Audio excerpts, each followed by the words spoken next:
Welcome to APUSH. Today we're going to continue our study of political and social responses to the economic and social challenges emerging during the Gilded Age, the United States' response to the Second Industrial Revolution. So, here are your objectives for today. Take a moment to pause and take them in. And let's dive in to talk about a bunch of reformers that you haven't heard about, but who are going to be super important, kicking off other movements to inspire people you probably have heard about.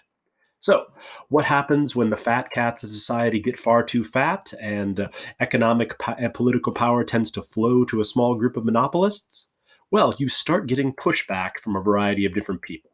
And so we're not in like the full progressive era pushback and reform, but this is the roots of it starting to take hold. And so people you probably don't need to know, but at least should be somewhat aware of is Edward Bellamy here. He wrote a famous book called Looking Backward, in which he described that eventually the future would be this wonderful utopia where we're all living in these happy gardens, and basically pointed to the current level of industrial development as one step in this movement towards a perfect social utopia. So it's sort of the beginning of utopian science fiction. For those of you who are fans of Star Trek or stuff like that, all traces back to Bellamy. We also start getting newspapers who start pushing this sort of message that we're moving through this pretty brutal industrial phase to get to a new perfect utopia.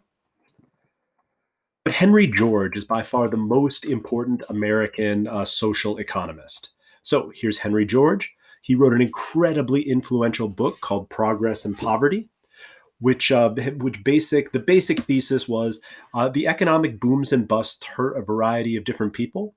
And so he criticized economic rent seeking, the idea that you're just out to make money from speculation and holding investments, as being the problem. And so he is going to be the inspiration through this book, Progress and Poverty, for a whole wave of different social economists. And he's often considered the father of the European social welfare state. So, really influential American economic thinker. And then the Marxists are also coming to the United States during this time period. Hopefully, you're familiar with the German Karl Marx and his work discussing sort of the aftermath of the revolutions of 1848. The Marxists more or less believe in this class struggle version of history, and are trying to unite the workers together to theoretically, seize the means of production and break the chains that capitalism has put the workers in theoretically. And so the Communist International is working during this point, and they're having their battle between the anarchists and the socialists and the red and the black and all that stuff. You don't need to know any details about that, but you do need to know that this thought is starting to sprinkle into the working classes of the United States. And so you are going to get some socialists in the United States preaching this sort of radical economic change. In response to all of these problems and some of the obvious corruption and issues in the Gilded Age, we do see some government action through our do-nothing Gilded Age presidents. Obviously, trying to regulate the railroads and things like that is somewhat problematic. We talked previously about the monopolies and how it hurts farmers and creates these problems. And so trying to regulate the railroads was one of the concurrent themes of pretty much all of the Republican Gilded Age presidents. The problem, unfortunately, is, as we noted before, the vast power of these monopolists and their ability to use that power in order to keep the government from enforcing a lot of these rules.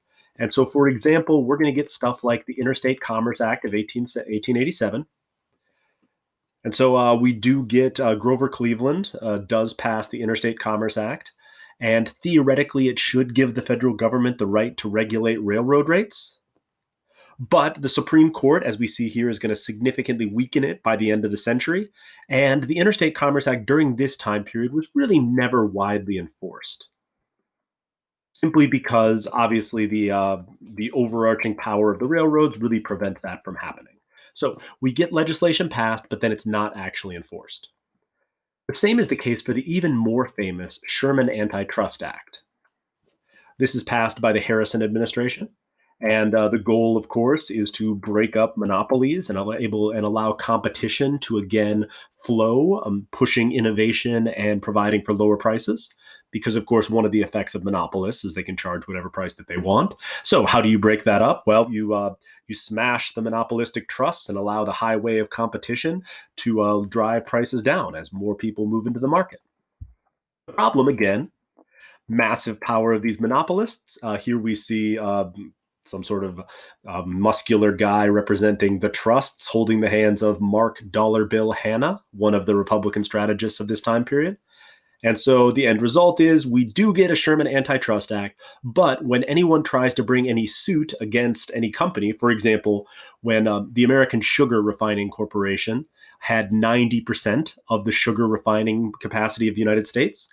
So we bring a Supreme Court case, US versus EC Nightco, and the Supreme Court rules against or rules in favor of the sugar company, arguing that because 90% is not 100%, the sugar company is not a monopoly.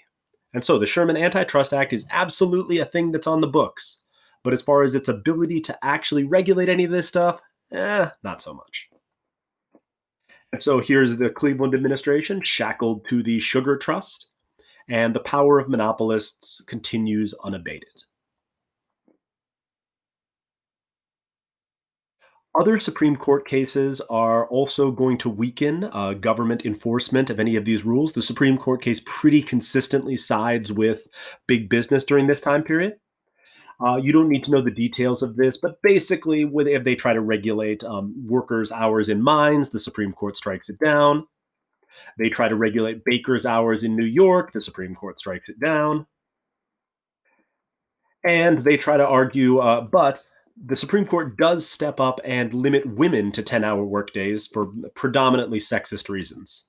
So that's good, I think. Yeah, we're going to go with good. We also see a rise of unionization. We had previously talked about unions in a couple other slides in sort of a hodgepodge manner. So let's lay out the three big unions here and then just give a tiny overview of some of the conflicts and strikes, which of course you'll have read about in more detail in your documents. So the problem unions have during this time period is organization and the power of big business, right? So part of it is the American philosophy of independence. Part of it is concepts of freedom and individualism. And part of it is the divide between skilled and unskilled workers and domestic and foreign laborers and white laborers and laborers of color. And the fact that during this time period, because of immigration and migration, the size of the workforce increased substantially, cutting down the bargaining power of any individual worker. But that doesn't mean that people didn't necessarily try to do this. So the three unions that you probably should know are one, the National Labor Union, which we briefly talked about before. They were trying to basically unionize skilled and unskilled workers, except for Chinese workers, of course, because they're scary foreigners who can't be trusted.